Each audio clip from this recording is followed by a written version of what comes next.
पण याची उग्रता वाढत होती। ती उग्रता वाढत असताना पोलिसांनी त्या ठिकाणी अश्रुधुराचा वापर केला, लाठीचार्ज देखील त्या ठिकाणी केला आणि सगळ्यांना पांगवण्याचा प्रयत्न केला। यावेळी काही महिला होत्या, ज्या महिलांनी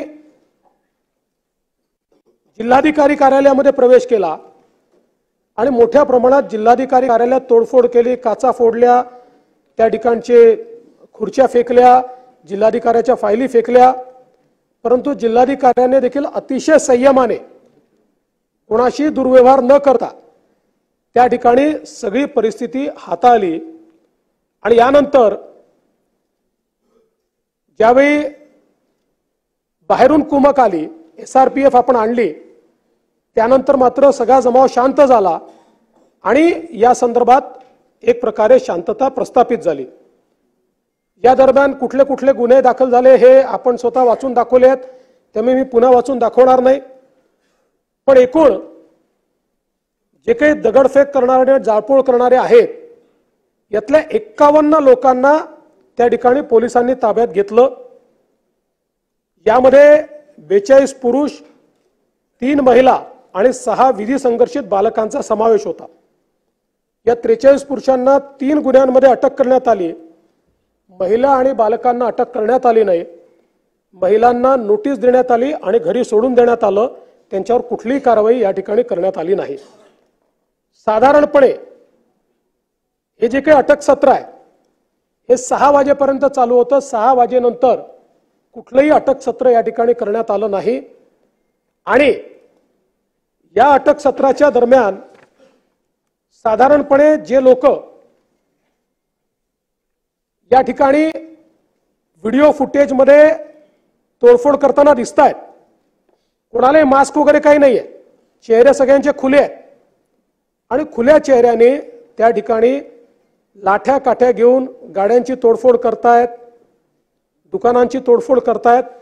अशा लोकांवर ही कारवाई जी आहे ती या ठिकाणी करण्यात आलेली आहे। तर काही अजून फॅक्ट मला या निमित्ताने ठेवायचे आहेत। एक तर हा जो पवार आहे,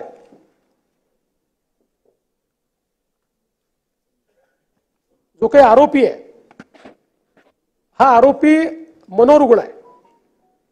2012 पासून त्याच्यावर ट्रीटमेंट चाललेली आहे आणि त्या दिवशी खरं म्हणजे त्याचा रिपोर्ट माझ्याकडे आहे। हा खरंच मनोरुग्ण आहे की नाही याच्याकरता 4 डॉक्टरची समिती तयार करण्यात आली होती आणि या 4 डॉक्टरच्या समितीमध्ये हे सगळे सायकियाट्री विभागाचे 4ही डॉक्टर आहेत। एक त्यातले हेड ऑफ द डिपार्टमेंट आहेत। त्यांनी जो काही याच्या संदर्भातले याचे कागदपत्र आणि याची टेस्ट घेऊन जो रिपोर्ट दिला आहे त्यात त्यांनी रिपोर्ट दिलेला आहे की as per serial mental status examination observation and available previous treatment record it can be referred that he has a mental illness, psychotic illness vis-a-vis mood disorder, is on treatment for the same. He has understood the meaning of the wrongful act and he has realized the consequences of the wrongful act. He needs to take regular treatment of psychiatrist. त्यात पुढे त्यांनी हे म्हटलंय की he has been seeking treatment for behavioral issues and alcohol use from Parbhani and Akola based on psychiatrist since 2012. He is aware of his mental illness and seeking help for the same. He has expressed feeling of guilt, hopelessness, death wishes intermittently in reaction to the current life event.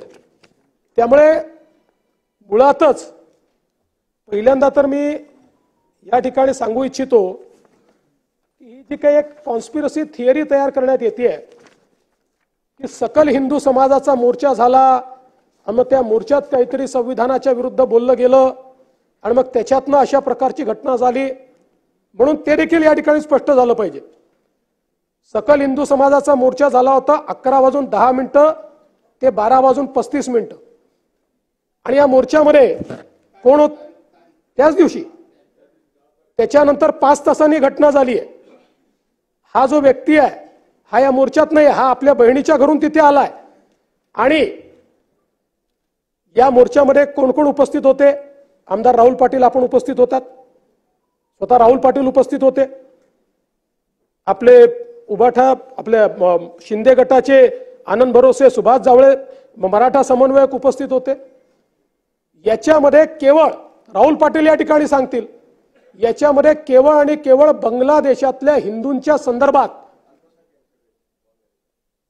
बांगलादेशातल्या अल्पसंख्याकांच्या संदर्भात मागणी करण्यात आली.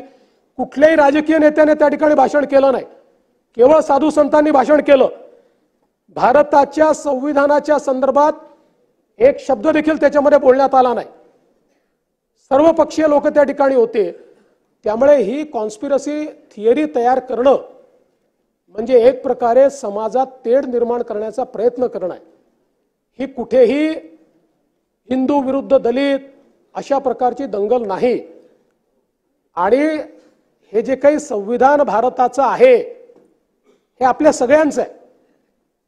त्यामुळे संविधानाचा अपमान करणारा कुठल्या जातीचा, धर्माचा, पंथाचा असेल, त्याच्या जाती धर्म पंथाकडे न पाहता त्याच्यावर जी काही कडक कारवाई करता येईल ती कारवाई केली पाहिजे, हे अत्यंत महत्त्वाचं आहे.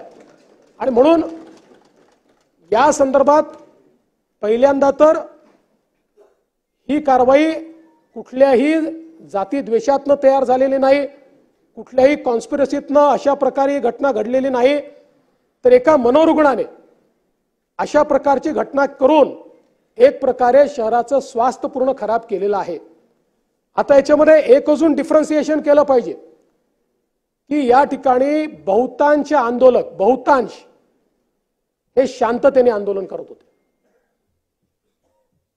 ज्या प्रकारे भारतरत्न डॉक्टर बाबासाहेब आंबेडकरांना अपेक्षित आहे त्याप्रमाणे पूर्ण प्रशासनाला सहकार्य करून त्यांनी ते आंदोलन केलं. हे हजारो लोक होते. 200-300 लोक केवळ असे होते की ज्यांनी या आंदोलनाला पूर्णपणे गालबोट लावलं. आणि समोरून कुठलाही फोर्स नाहीये, परंतु कुठल्या तरी उद्वेगानं त्या ठिकाणी मोठ्या प्रमाणात तोडफोड झाली. आणि म्हणून ही जी कारवाई आहे आता ती अधिकची झाली आहे का याच्यावर मी येणार आहे. पण एक गोष्ट या सभागृहाने देखील लक्षात घेतली पाहिजे की जर बहुतांश लोक शांततेनं त्या ठिकाणी आंदोलन करत असतील तो राईटफुल अधिकार आहे. अशा वेळी जर काही लोक तोडफोड करत असतील तर आपल्याला ठरवायचं आहे की अशा प्रकारचा लॉलेसनेस आपण मान्य केला पाहिजे का. एक कोणीतरी मनोरुग्ण अशा प्रकारची कारवाई करतो आणि त्याच्यानंतर आपण बघा लोकांचं नुकसान किती झालंय. या ठिकाणी सरकारी कार्यालयांचं नुकसान तर आहेच, पण सामान्य जे नागरिक आहेत यांच्या गाड्या तोडल्या, टू व्हीलर तोडल्या, दुकानं तोडली, त्याचं देखील प्राथमिक नुकसान 1,89,54,400 कोटी रुपयाचं आहे. या लोकांचा काही संबंध नाही आहे या घटनेशी, पण त्यांचं अशा प्रकारे नुकसान हे या ठिकाणी करण्यात आलेलं आहे. पण हे सगळं होत असताना एक विषय सातत्याने या ठिकाणी आला, कोम्बिंग ऑपरेशनच्या संदर्भात. खरं म्हणजे साधारण 4-4:30 वाजता मला सन्माननीय बाळासाहेब आंबेडकरांचा फोन आला आणि बाळासाहेबांनी मला सांगितलं की मला माहिती मिळते की काहीतरी कोम्बिंग ऑपरेशन चाललंय. मी तात्काळ पोलिसांशी बोललो. त्यांना म्हटलं कशाचं कोम्बिंग ऑपरेशन करताय. म्हणाले आम्ही कोम्बिंग ऑपरेशन करत नाही, जे अपरंटली दिसतायत व्हिडिओ त्यांना आम्ही पकडतोय. मी त्यांना म्हटलं त्याचाही संदेश चांगला जात नाही. त्यानंतर आयजींचं, माझं आणि बाळासाहेब आंबेडकरांचं एकत्रित बोलणं झालं आणि 6 वाजेनंतर कुठल्याही वस्तीमध्ये कोणीही गेलेलं नाही.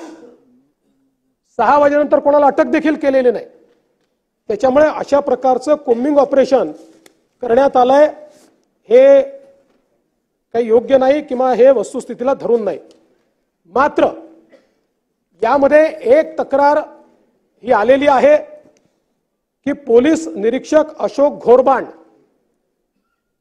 यांनी वाजवीपेक्षा जास्त या ठिकाणी बळाचा वापर केला किंवा रॅशली बळाचा वापर केला। निश्चितपणे याची चौकशी केली जाईल आणि चौकशी होतपर्यंत अशोक घोरबांड यांना त्या ठिकाणी सस्पेंड केलं जाईल आणि त्यांना सस्पेंड करून याची चौकशी पूर्णपणे केली जाईल की त्यांनी वाजवीपेक्षा अधिक अशा प्रकारचा या ठिकाणी बळाचा वापर केला आहे का।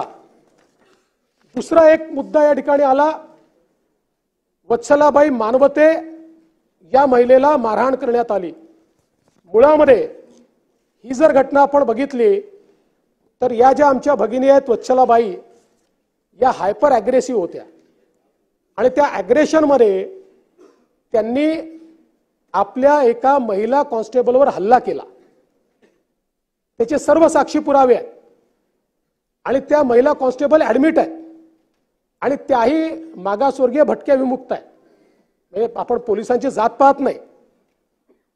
आणि त्याच्यानंतर तो हल्ला झाल्यानंतर शेवटी अशा प्रकारे जर कोणी मोठ्या प्रमाणात आक्रमक होत असेल तर पोलिसांना, महिला पोलीस होत्या, त्यांना जबरदस्ती उचलून गाडीत बसवून न्यावं लागलं।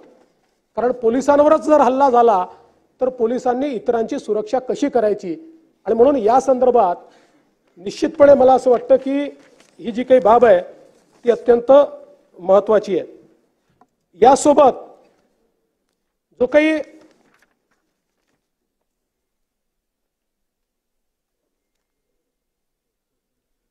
एक आंदोलक आहेत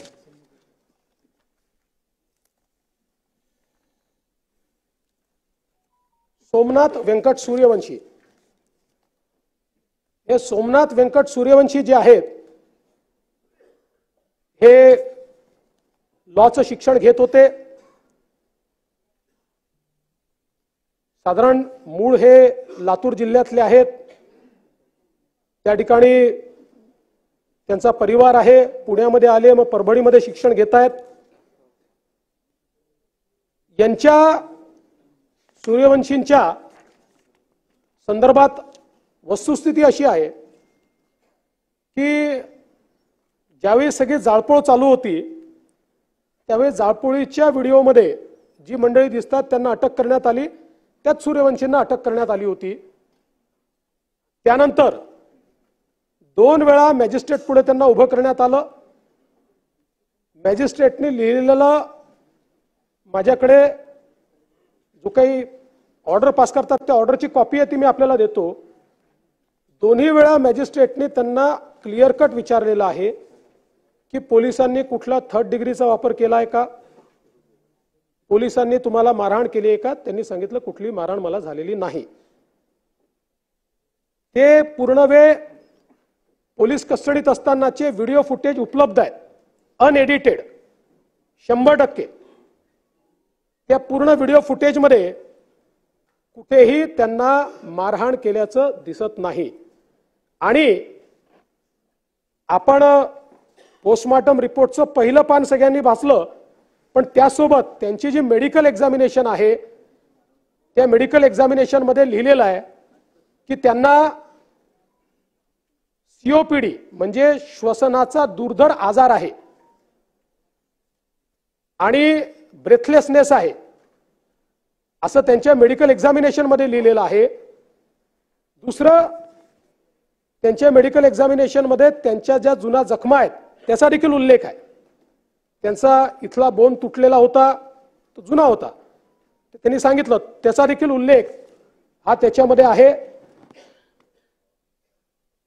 पोलीस कस्टडीतनं ज्यावेळेस ते MCR मध्ये गेले त्यावेळेस MCR मध्ये जेलमध्ये असताना सकाळच्या वेळी त्यांना जळजळत आहे म्हणून त्यांचा जो एक कैदी होता त्यांनी तक्रार केली। ती तक्रार केल्यानंतर त्यांना हॉस्पिटलमध्ये नेलं आणि हॉस्पिटलमध्ये नेल्यानंतर त्यांना मृत घोषित केलं।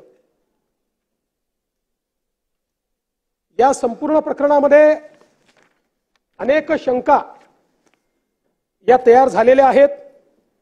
पहिल्यांदा तर जरी त्या सगळ्या प्रकरणातले ते आरोपी असले तरी देखील गरीब समाजाचे आहेत, वडार समाजाचे आहेत, मागासवर्गीय आहेत आणि म्हणून पैशाने काही कोणाचा जीव परत येत नाही, तथापि त्यांच्या कुटुंबाला 10 लाख रुपयाची मदत ही राज्य सरकारच्या वतीनं केली जाईल। आणि ज्या शंका उपस्थित झाल्या, शेवटी शंका जर उपस्थित झाल्या असतील तर त्याचं निरसन झालं पाहिजे, केवळ एकतर्फी होऊन चालणार नाही।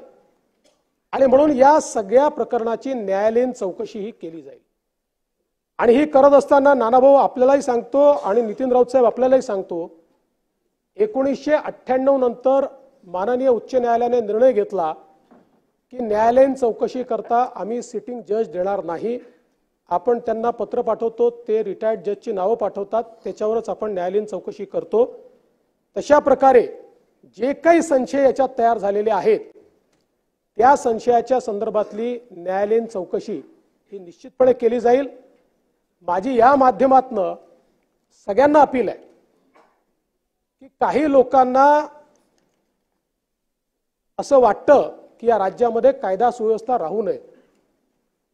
काही अशा शक्ती आहेत की ज्या जाती जातीमध्ये दंगे पसरवण्याचा प्रयत्न करतात, पण मुळामध्ये संविधान सगळ्यांचं आहे आणि त्यामुळे संविधानाच्या संदर्भातला झालेला अपमान हा प्रत्येक भारतीयाचा अपमान आहे। याला कुठल्या जाती धर्माशी जोडून आपण जर त्यात भेद निर्माण करू लागलो तर मला असं वाटतं की मग आपल्यापैकी कोणीही भारतरत्न डॉक्टर बाबासाहेब आंबेडकरांच्या नाव घेण्याची लायकी ठेवणार असणार नाही। आपल्याला या ठिकाणी हे लक्षात घेतलं पाहिजे आणि विशेषतः आमच्यासारख्या तुमच्यासारख्या सगळ्या राजकीय नेत्यांनी अशा प्रकरणांमध्ये संयमाने जेवढ्या लवकर तणाव कमी होऊ शकेल तो तणाव कमी करण्याचा प्रयत्न हा केला पाहिजे, एवढीच माझी या निमित्ताने अपील आहे। अध्यक्ष महोदय, यासोबत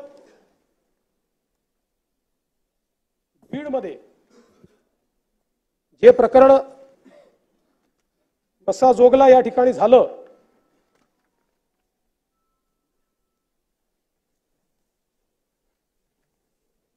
ते प्रकरण अत्यंत गंभीर आहे।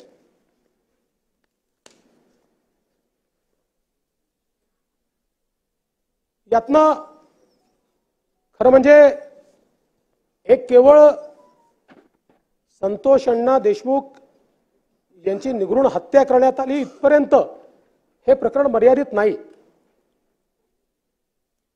या प्रकरणाची पाळंमुळं खोदावी लागतील आणि त्यातनं बीड जिल्ह्यामध्ये ज्या प्रकारची लॉलेसनेसची परिस्थिती आपल्याला पाहायला मिळते आहे ती परिस्थिती आपल्याला संपवावी लागेल। आपण जर याची पार्श्वभूमी थोडी बघितली तर खऱ्या अर्थानं आवाडा एनर्जी यांनी एक फार मोठी गुंतवणूक त्या ठिकाणी सोलरमध्ये केलेली आहे, बीडमध्ये केली आहे। त्यांचं नाव आवाडा ग्रीन एनर्जी आहे, ते सोलर आणि पवन चक्कीचं काम करतात, त्या पवन चक्कीमध्ये त्यांनी केलेली आहे आणि यातनं मोठ्या प्रमाणात त्या ठिकाणी कामं निघतायत, लोकांना रोजगार मिळतो आहे। आणि म्हणून काही लोक ही कामं आम्हालाच द्या, आम्ही म्हणू त्या रेटनेच द्या आणि नसतील द्यायची तर आम्ही सांगू तेवढी आम्हाला खंडणी द्या, अशा प्रकारच्या मानसिकतेमध्ये त्या ठिकाणी वावरताना आपल्याला पाहायला मिळत आहे। आणि मग यातलाच एक प्रकार जो आहे, साधारणपणे 6/12/2024 रोजी 12-12:30च्या दरम्यान हे जे मसाजोग इथे आवाडा ग्रीन एनर्जीचं ऑफिस आहे त्या ठिकाणी अशोक नारायण घुले, सुदर्शन घुले, प्रतीक घुले असे सगळे जे काही आरोपी आहेत, हे आरोपी त्या ठिकाणी गेले।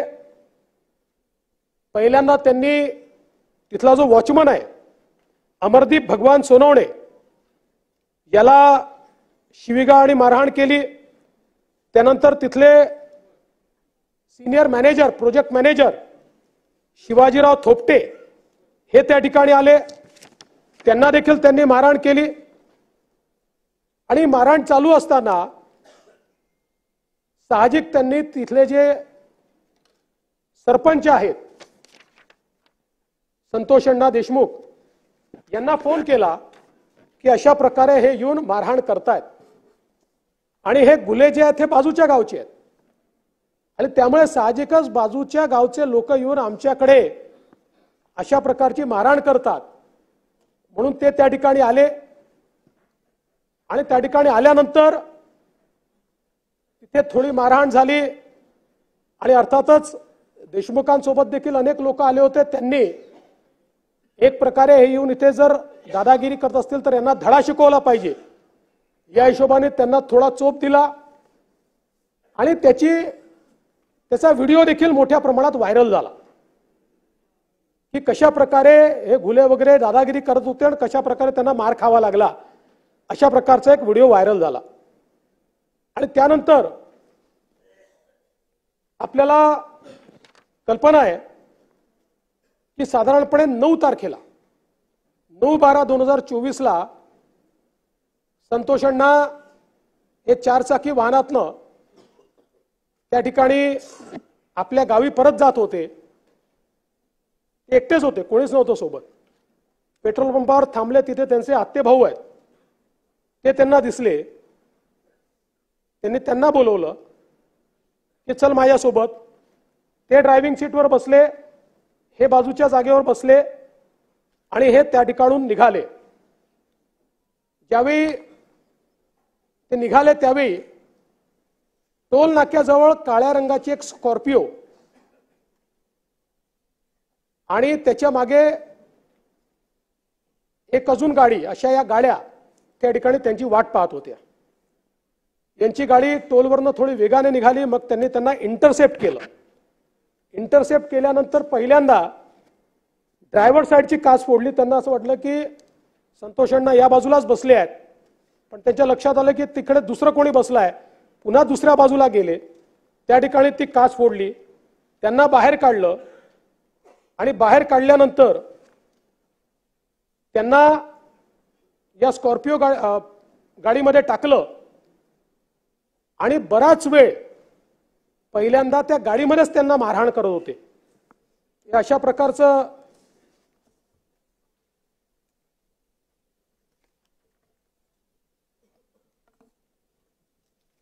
अशा प्रकारच्या तारा होत्या की ज्या तारांच्या अशा त्या गुंडाळून आणि जे पाठीवर सगळे व्रण दिसत आहेत ते याचे व्रण आहेत। याने त्यांना प्रचंड मोठ्या प्रमाणात त्या ठिकाणी मारहाण करण्यात आली।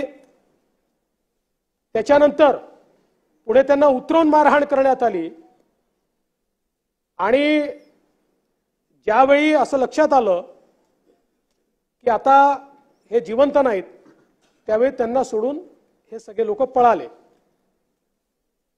आता या सगळ्या याच्यात सातत्याने सरपंचांचा भाऊ हा घुले यांच्या संपर्कात होता आणि तो घुले त्यांना सारखा सांगायचा 20 मिनिटात सोडतोय, 15 मिनिटात सोडतोय। अशा प्रकारे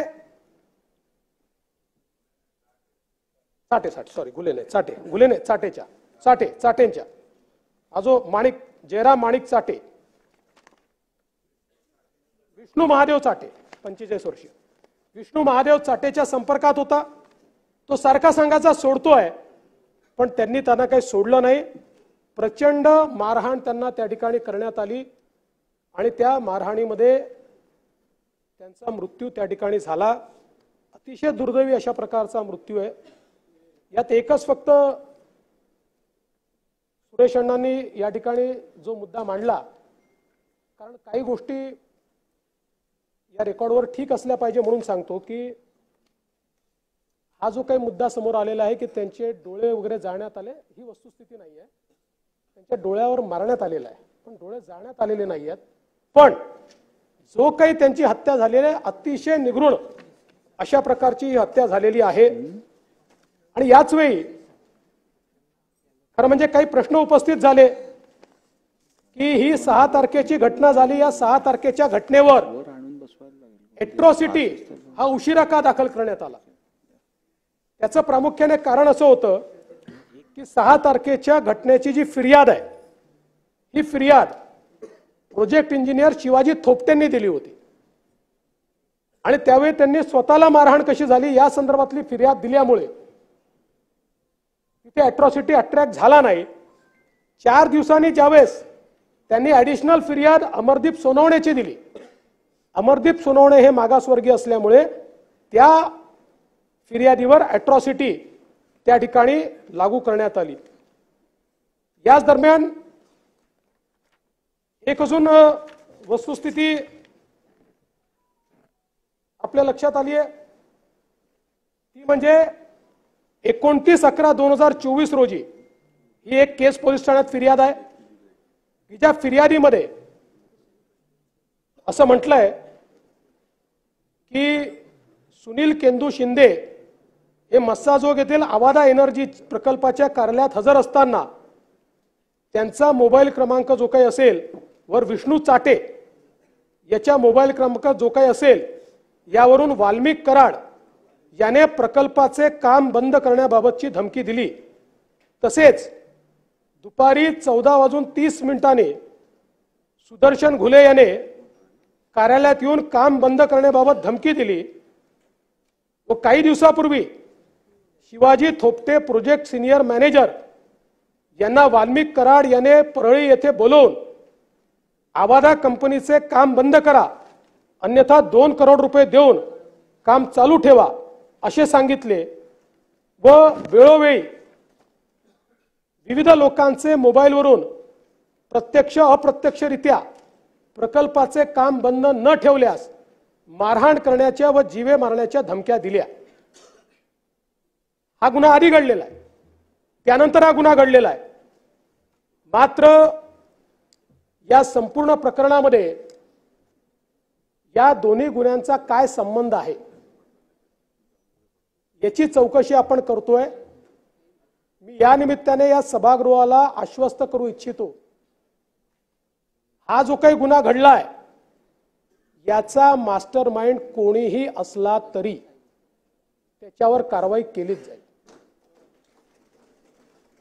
आपण वारंवार वाल्मिक कराडचं नाव घेतलं म्हणून नाव घेऊन सांगतो की या गुन्ह्यामध्ये एका गुन्ह्यात तर त्याचा पुरावा दिसतोच आहे त्याच्यावर कारवाई होणारच आहे. पण याही गुन्ह्यामध्ये जर वाल्मिक कराड बद्दलचे पुरावे असतील तर तो कोण आहे कुठल्या पक्षाचा आहे कोणाकोणासोबत फोटो आहे सगळ्यांसोबतच आहे. आमच्या सोबत आहे यांच्या सोबत आहे पवार साहेबांसोबत आहे सगळ्यांसोबत आहे. कोणासोबत फोटो आहे याचा विचार न करता कारवाई केली जाईल. कारण मी काल देखील बोललो ज्या प्रकारे बीड जिल्ह्यामध्ये अराजकाचं राज्य तयार करण्याचा प्रयत्न होतोय आणि विशेषतः काही सदस्यांनी सांगितलं सुरेश अण्णांनी देखील सांगितलं कोणावर 307 लावायच्या कोणावर वेगवेगळ्या केसेस लावायच्या. मला असं वाटतं की अतिशय चुकीचं या ठिकाणी घडतं आहे आणि पोलीस प्रशासनाची जबाबदारीच आहे. मी काल देखील डीजींना सांगितलं की याचा दोष हा पोलीस प्रशासनाचा देखील आहे. पोलिसांनी देखील एखाद्यावर जर एखादी आपण फिर्याद नोंदवतोय तर त्याची वस्तुस्थिती काय आहे मग इकडे फिर्यादी नोंदवायच्या आणि मग तिकडे बिसमरी करायची आणि मग मध्यंतरीच्या काळामध्ये हे सगळे निर्धावलेले अशा प्रकारचं काम करताना आपल्याला पाहायला मिळतात.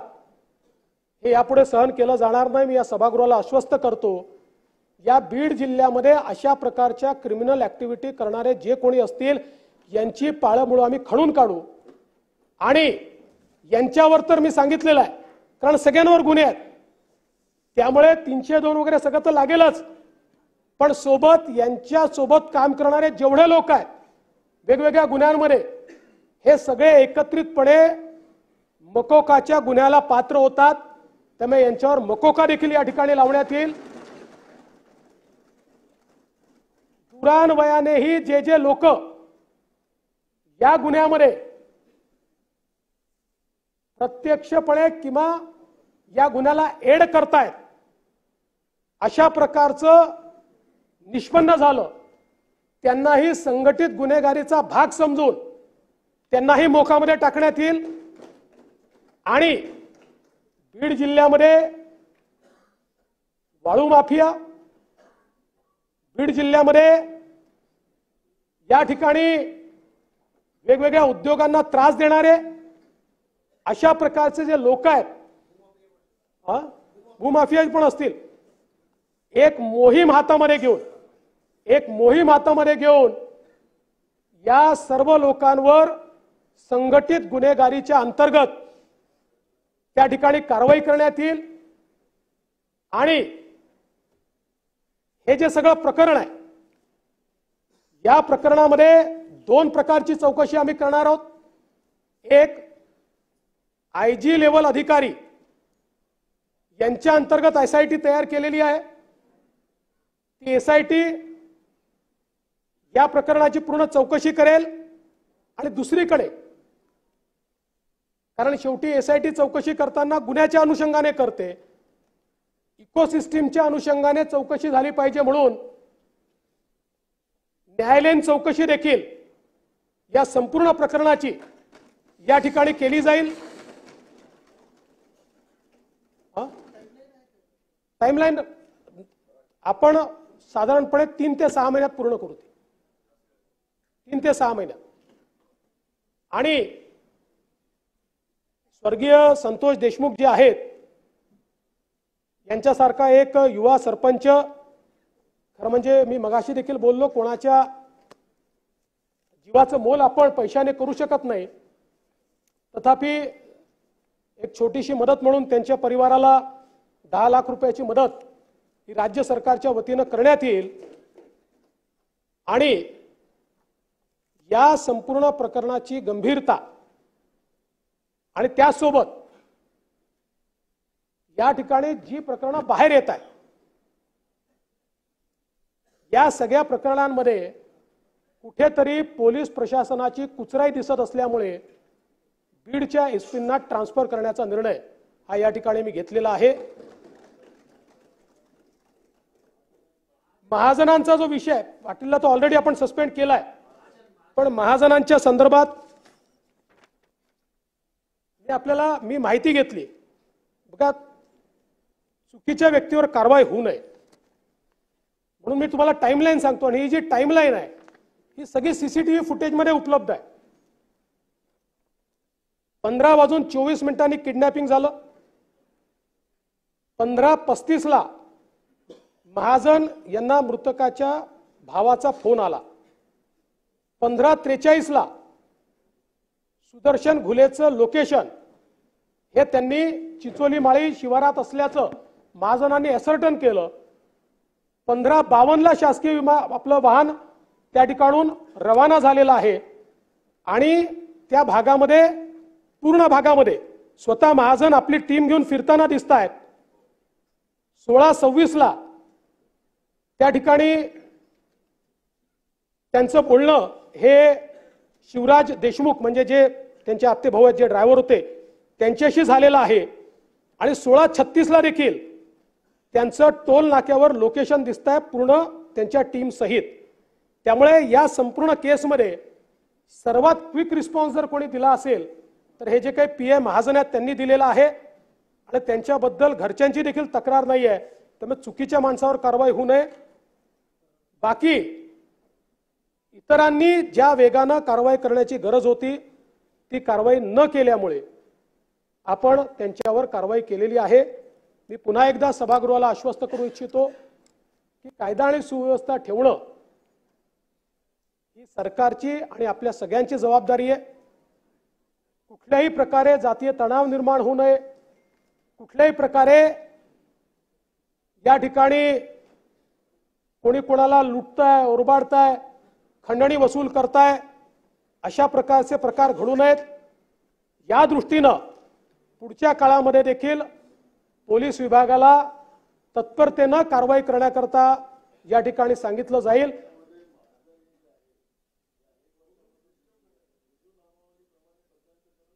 ते असेल तर बघू, तो काही प्रश्न नाही। नाही ते ठीक आहे, तो प्रश्न नाही। बघा, मी जर वरिष्ठ अधिकाऱ्यांवर कारवाई करतोय तर कनिष्ठांवर करायला काय प्रॉब्लेम आहे, पण जो नाही त्याच्यावर कारवाई करून पोलिसांमध्ये चुकीचा संदेश देऊन चालणार नाही। पोलिसांचे मॉरल ठेवावं लागतं, हा फोर्स आहे। या फोर्समध्ये जर कोणी ठीक काम करत असेल त्याला तुम्ही केवळ जनभावने करता किंवा एखाद्या गोष्टी करता विक्टिमाइज केलं तर पोलिसही मग काम करणार नाहीत, ते हात झटकतील। आणि म्हणून निश्चितपणे आपण जे सांगितलं त्या सगळ्या गोष्टींकडे आपण लक्ष देऊ आणि या सगळ्या प्रकरणांमध्ये गांभीर्याने या ठिकाणी शासनाने दखल घेतली आहे, त्याच्यावर शासन कारवाई करेल एवढंच या निमित्ताने सांगतो। बसा बसा बसा बसा बसा बसा, नाही ना, मुळीच नाही, बसा, खाली बसा, मुळीच नाही। 101 च्या चर्चेत राईट टू रिप्लाय नसतो। तुम्हाला पाहिजे असेल तर मी रुलिंग देतो, नियम वाचून दाखवू का? नियम मुळीच नाही, कशाला राईट टू रिप्लाय नसतो, का द्यायचा नाही? चला, औचित्य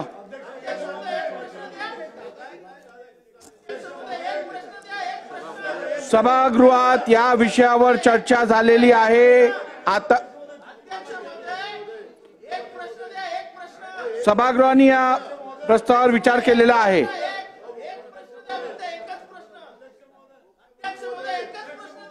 चला, कोणाचा नंबर होता? महेश सावंत, श्री महेश सावंत।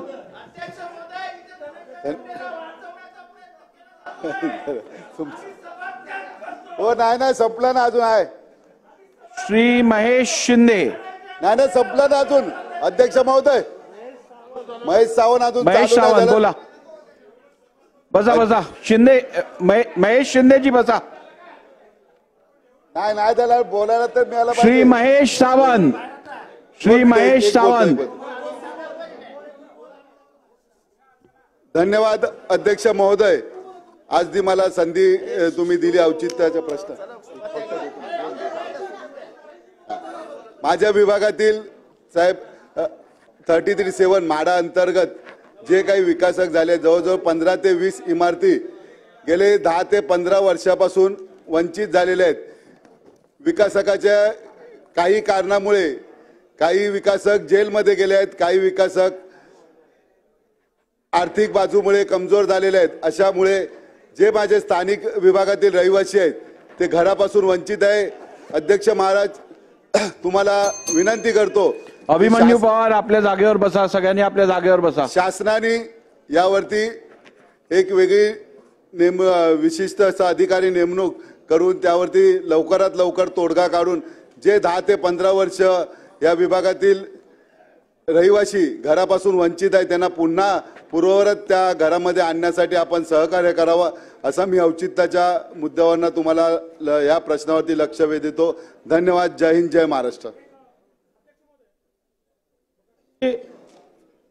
माझ्या बोलण्यामध्ये एक विषय राहिला, विजय वाकोडे हे त्या ठिकाणी दलित समाजाचे मोठे कार्यकर्ते आहेत, नेते आहेत। या सगळ्या परभणीच्या प्रकरणामध्ये ते एक प्रश्न इथे आला की त्यांचा देखील मृत्यू झाला। खरं म्हणजे ते शांतता प्रस्थापित करत होते, शेवटी लोकांनी ऐकलं नाही म्हणून ते त्या ठिकाणून निघून गेले। त्यांचा याच्यामध्ये शांतता प्रस्थापित करण्यामध्ये मोठा रोल होता। दुर्दैवाने त्यानंतर ते संध्याकाळी ॲडमिट झाले। ॲडमिट झाल्यानंतर त्यांचा त्या ठिकाणी मृत्यू झाला आणि त्याच्यामध्ये त्यांना 2 वेळा त्यांची एंजिओप्लास्टी झाली होती, हार्टचा प्रॉब्लेम होता, वय देखील त्यांचं जवळपास 67 वर्ष होतं। पण राजकुमार बडोलेजींनी माझ्या लक्षात आणून दिलं की त्यांनी शांतता प्रस्थापित करण्याकरता या ठिकाणी प्रयत्न केलेला आहे, एक चांगला कार्यकर्ता आहे आणि म्हणून बडोलेजींनी ती मागणी केली आहे, त्यांना देखील 5 लाख रुपयाची मदत राज्य सरकार देईल। बोला महेश शिंदेजी। सन्माननीय अध्यक्ष महोदय, माझ्या कोरेगाव मतदारसंघामध्ये खेड म्हणून एक गाव आहे. हे गाव माझ्या मतदारसंघातलं सगळ्यात मोठं गाव आहे. सन्माननीय मुख्यमंत्री गृहमंत्र्यांनी आता जे सभागृहापुढे सांगितलं की काही पोलीस बोगस कशा पद्धतीनं खोट्या पद्धतीनं गुन्हे दाखल करतात, असंच उदाहरण त्या ठिकाणी घडलेलं आहे. अध्यक्ष महोदय, सहकार नगरमध्ये आपल्या नागरी सुविधेमधून तिथल्या नागरिकांच्या सुविधेसाठी काँक्रीटच्या रस्त्याची काम त्या ठिकाणी गटविकास अधिकारी आणि जिल्हा परिषदेनं मंजूर केलं. त्या ठिकाणी त्याची वर्क ऑर्डर 24 तारखेला फेब्रुवारी 2024 मध्ये त्या ठिकाणी झाली आणि रस्त्याचं काम सुरू झालं. तिथले ग्रामपंचायत सदस्य शामराव कोल्पे आणि तिथले सर्व स्थानिक लोक, सुमारे 200 ते 250 लोक हे काम करून घेत होते. परंतु तिथल्या काही बिल्डर लोकांनी किंवा काही बाहेरच्या लोकांनी येऊन हा रस्ता बंद पाडण्याचा प्रयत्न केला. हा रस्ता नियमानुसार होत होता. या ठिकाणी पोलीस प्रशासनाला हाताशी धरून एक दुःखद घटना त्या ठिकाणी घडली आणि आमच्या ग्रामपंचायत सदस्य आणि तिथल्या 200 लोकांवरती पोलिसांनी कसल्याही पद्धतीचा विचार न करता बोगस गुन्हे दाखल केले. 307 सारखे गंभीर गुन्हे दाखल केले. आपण या ठिकाणी डॉक्टरांचा अहवाल माझ्याकडे आहे. या अहवालामध्ये डॉक्टरांनी सिंपल इंजुरी किंवा काही ठिकाणी जखमा झालेल्या नाही अशा पद्धतीचा अहवाल दिलाय. मी आपणा सर्वांना अवगत करू इच्छितो की कारण नसताना सामान्य नागरिकांना गेले 15 दिवस तुरुंगामध्ये पोलीस कोठडीमध्ये डांबण्यामध्ये आलेला आहे आणि यामध्ये मानवी हक्कांची पायमल्ली झालेली आहे.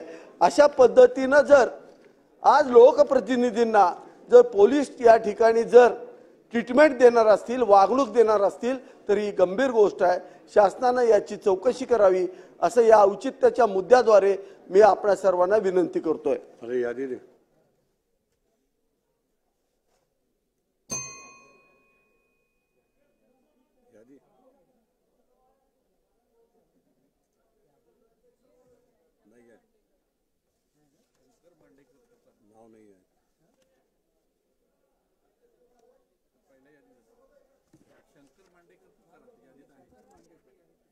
शंकर मांडेकर. अध्यक्ष महोदय, माझ्या भोर राजगड मुळशी येथील भोर तालुक्यातील उतरोली आणि वडगाव या 2 गावांमध्ये एमआयडीसीचे शिक्के पडलेले आहेत आणि गेली अनेक वर्षे या भागातील लोकांची मागणी आहे त्या ठिकाणी एमआयडीसी झाली पाहिजे. आणि हा सर्व शेती भाग आहे. त्यामध्ये जी मुलं शिक्षण घेतात त्यांना नोकरी व्यवसायानिमित्त पुणे शहर किंवा या ठिकाणी वेगवेगळ्या ठिकाणी लांब 80-90 किलोमीटर जावं लागतं. मग एमआयडीसी जर त्या ठिकाणी झाली तर खऱ्या अर्थाने त्या लोकांच्या मुलांना एक संधी मिळेल.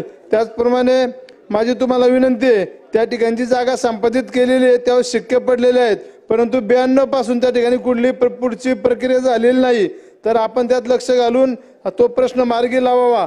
त्याचप्रमाणे मुळशी या ठिकाणी मान हिंजवडी एमआयडीसी आहे, परंतु त्या ठिकाणी 1,500 एकर क्षेत्र हे गेली 20-22 वर्षे शिक्के आहेत, परंतु त्या ठिकाणी कुठलीही कारवाई झाली नाही. तसेच पडू नये, लोकांना कुठलंही काम करता येत नाही. शिक्के असल्यामुळं कुठलीही काम योजना त्या ठिकाणी करायचं म्हणलं तर काम होत नाही. त्याचप्रमाणे त्या ठिकाणी ते शिक्के आहेत ते काढावे. आणि मान हिंजवडी या ठिकाणी PMRDने एक महत्वाकांक्षी प्रकल्प हाती घेतला, तो म्हणजे टीपी स्कीमचा, परंतु गेली 8-10 वर्ष आले त्या ठिकाणी ती प्रोसेस पूर्ण थांबलेली आहे. लोकांना त्या ठिकाणी काहीच करता येत नाहीये. मुख्यमंत्री महोदय, या ठिकाणी आपण त्याचे अध्यक्ष आहात, आपणास विनंती आहे, खरं तर आपल्याच मार्गदर्शनाखाली ते माळुंगे टीपी स्कीम अस्तित्वात आली, परंतु 8-10 वर्ष आले तेव्हा कुठलीही कारवाई झाली नाहीये. तेव्हा आपण त्याचा विचार करावा आणि त्या ठिकाणी तो प्रश्न मार्गी लावावा. त्याचप्रमाणे आपण ग्रामीण भागामध्ये राहणारे कार्यकर्ते आहोत. त्या ठिकाणी एसटीची खूप मोठी समस्या आहेत. एसटीच्या गाड्या कमी आहेत, ज्या आहेत त्या नादुरुस्त असतात, रस्ते खराब आहेत, त्यामुळे एसटी ज्या बंद पडतात आणि त्यामुळे अनेक लोकांना त्या ठिकाणी त्याचा हा त्रास सहन करावा लागतो. एसटी वेळेत न आल्यामुळे विद्यार्थ्यांचं नुकसान होतंय. त्याचप्रमाणे माझ्या धरण भागातले काही लोकांचे प्रश्न आहेत. धरणाची कामं झाल्यात, परंतु धरणांचे 50-50 वर्ष आल्यात तरी त्यांचे प्रश्न अद्याप सुटलेले नाहीत. त्यामध्ये आपण सर्व लक्ष घालून ते प्रश्न मार्गी लावत अशी या ठिकाणी मी औचित्याच्या मुद्द्यावर या ठिकाणी विनंती करतो. आपण मला बोलण्याची संधी दिली त्याबद्दल आपला आभार. श्री उमेश उर्फ चंदू यावलकर. अध्यक्ष महोदय, मी माझा मतदारसंघ मोर्शी मतदारसंघ आहे अमरावती जिल्ह्यातील आणि माझा मोर्शी मतदारसंघ संत्रा उत्पादकांचा मतदारसंघ आहे. जवळपास 41,000 हेक्टर जमीन संत्रा लागवडीखाली आहे. अमरावती जिल्ह्यामध्ये जे 80,000 हेक्टर क्षेत्र आहे त्यापैकी अर्धी जमीन